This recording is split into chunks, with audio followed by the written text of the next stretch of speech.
Hey everybody, happy Tuesday. It's Tom. Can you believe it's been almost a year now, in fact, a year this week, since the COVID pandemic required us all to shut things down, to start having school virtually, to stop being with stop seeing our clients and our colleagues in offices every day, to stop going out on every call to see children in foster homes and to visit with families, and to try to figure out how to do these things virtually. Had to get Chromebooks to all of our eligibility staff and set up call centers and dial pads, as many of you are familiar with, so that we could take the calls from our clients who needed SNAP and Medicaid. And of course, with the great additional wave of SNAP claims that were coming in because the pandemic shutdown really damaged folks' ability to work and to make money. How many of you have spent the past year trying to do this work well, while trying to also make sure that your children who are home doing virtual school were actually getting an education? How many of you have really missed over the past year being with your friends and being with your coworkers? How many of you have suffered from Zoom fatigue, or as we say, we have Teams, of course, here at DFACS, but Zoom fatigue, and the feelings of isolation and just the stress that comes of working in kind of an isolated environment every day?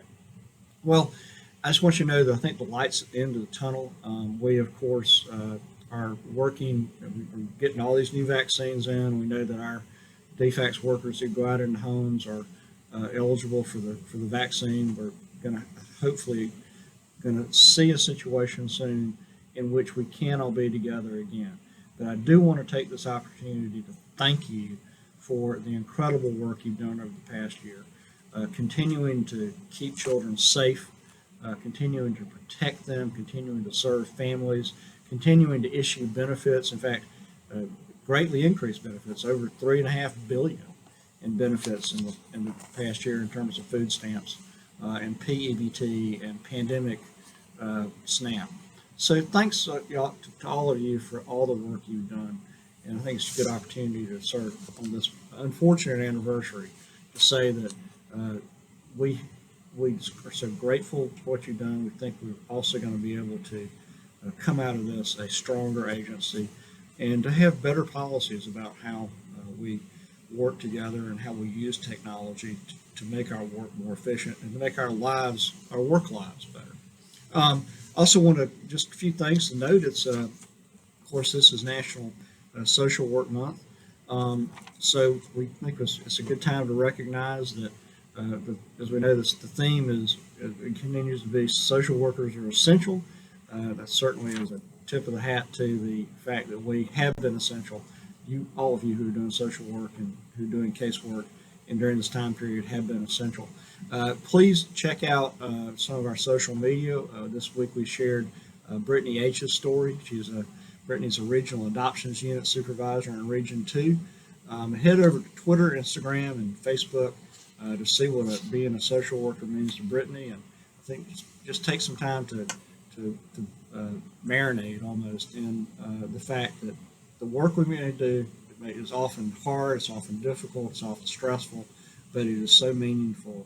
And I think we can take joy from listening to the stories of our fellow colleagues in this field and the successes and struggles that they face. We have the third annual Human Trafficking Provider Summit coming up. As you know, we at DFACS kind of take responsibility for coordinating the work, especially of battling trafficking, especially as it relates to providing services to minors, to youth and young people who have been exploited in this horrible, horrible situation. I think it's important as we go into the summit to take some time, this will be Thursday, of course, and take some time and learn both how we internally can do a better job and how we can better collaborate with law enforcement, with service providers, with our child advocacy centers, with the Receiving Hope Center, which is our, and some of our other residential placements for youth who have suffered this horrible trauma. if this may not be a large population, but it is a population that certainly deserves our best efforts to make sure that they can come through this horror and and get the treatment and the therapy and the support and the love and encouragement they need to get beyond it, to get on with their lives and to become what God intended them to be. So let's see how we can use this time, this Human Trafficking Summit, to learn how we can get better at this work.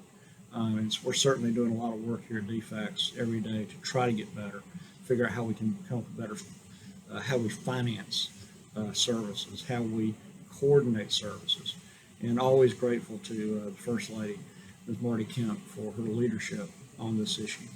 Let me go through some OFI updates.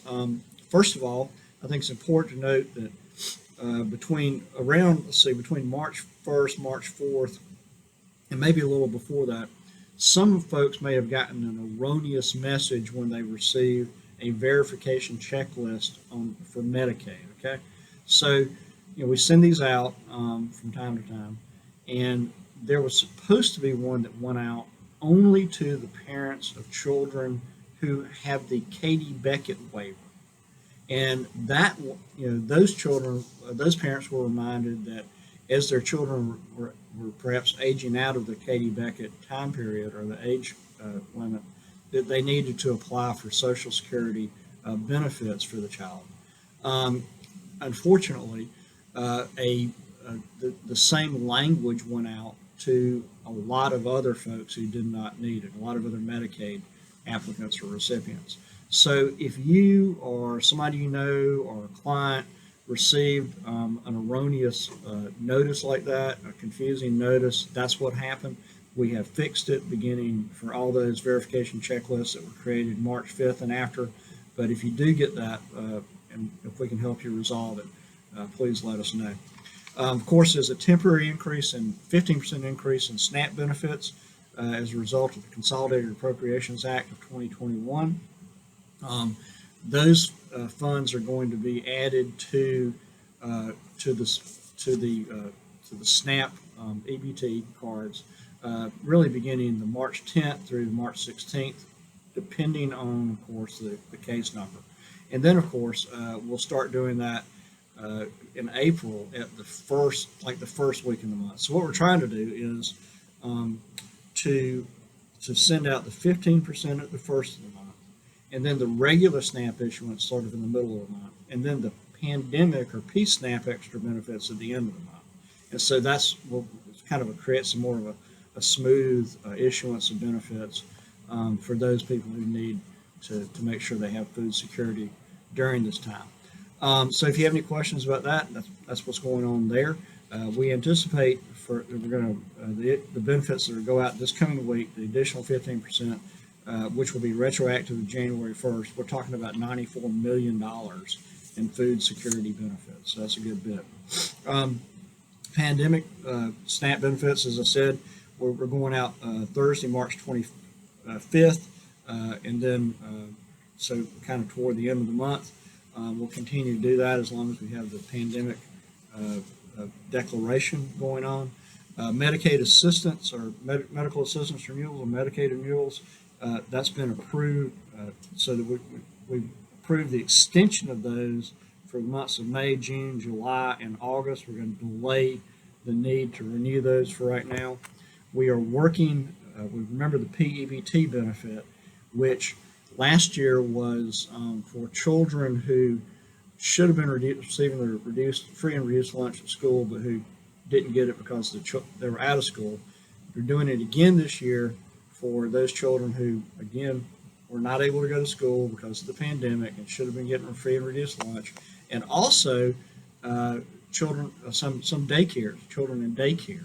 So we're working with DECAL, the Department of Education, to finalize plans on rolling that out.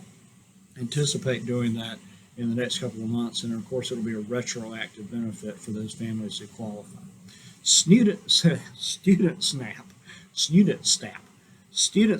a change in the federal law has been made where students and college students are temporarily eligible for food stamps. So students who are enrolled at least half-time in an institution of higher education are temporarily eligible for food stamps if they meet a number of criteria. So I think they're we need to, if you're interested in that, please let us know. We'll get some more information on it. Let's see. OFI timeliness numbers continue to remain good. That's going well. What else is going on? Well, yeah, nothing other than we are looking forward to getting our budget for 22 and all finalized by the General Assembly before the General Assembly